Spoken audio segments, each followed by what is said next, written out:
বেজে উঠেছে আলোকমঞ্জির ধরণীর বহিরাকাশে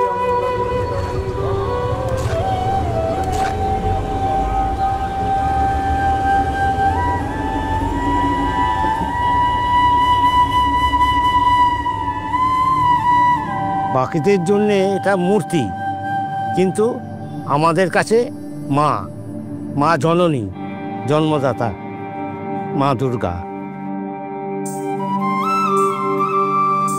এখানে কেউ বলে না যে মূর্তি তৈরি হচ্ছে, এখানে সব মানুষই বলে দুর্গা মা আসছে।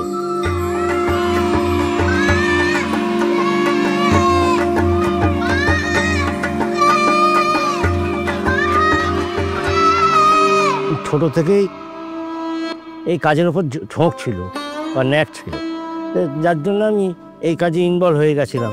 তখন আমার বয়স কত হবে, এই 12। এই কাজটা ধরুন আমার ঠাকুর দাদা করতো। আমাদের 6 পুরুষ ছেলে এখন বড় একটা ভালো জায়গায় চলে গিয়েছে। মনের মধ্যে গর্ব হয় যে আমার ছেলে বড় হচ্ছে, এত ভালো কাজ করছে।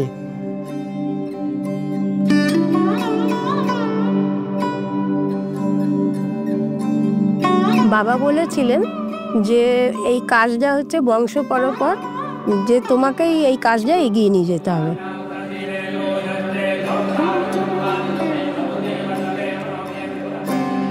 যখন আমি ছোট ছিলাম তখন আমি স্টুডিওতে আসার খুব চিন্তা ভাবনা ছিল যে আমি যাব, কাজকর্ম করব, কিন্তু বাবার বুঝেছিলেন যে সমাজে কি বলবে, যে মেয়ে হয়ে এত পুরুষ মানুষের সঙ্গে কাজ করা।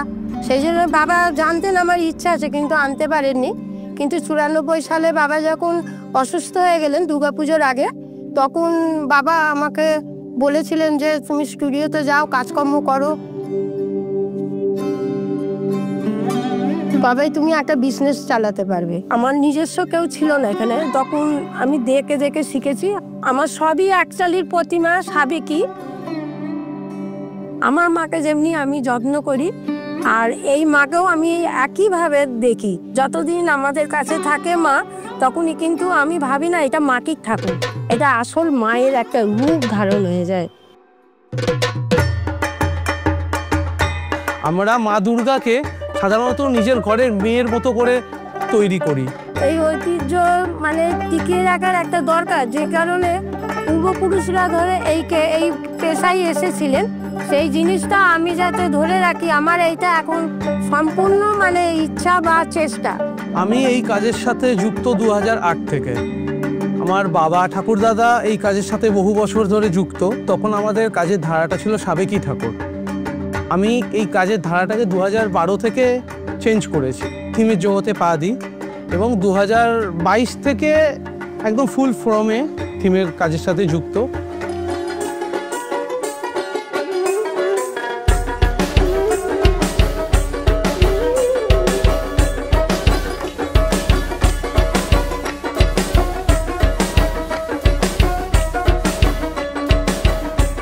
আমাদের কাজটা হয়ে গেছে, এখন বাবা ছেলে দুজনে মিলে কাজ হচ্ছে।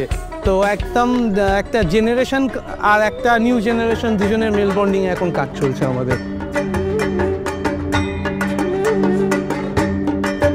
আমি যাদের কাজ করছি, আমি যদি ভালো কাজ করতে পারি, তারা আমাদের ট্রাস্ট করবে, আমাদেরকে পরবর্তীকালে কাজ দেবে এবং আমাদের লেগেসিটায় এগিয়ে যাবে।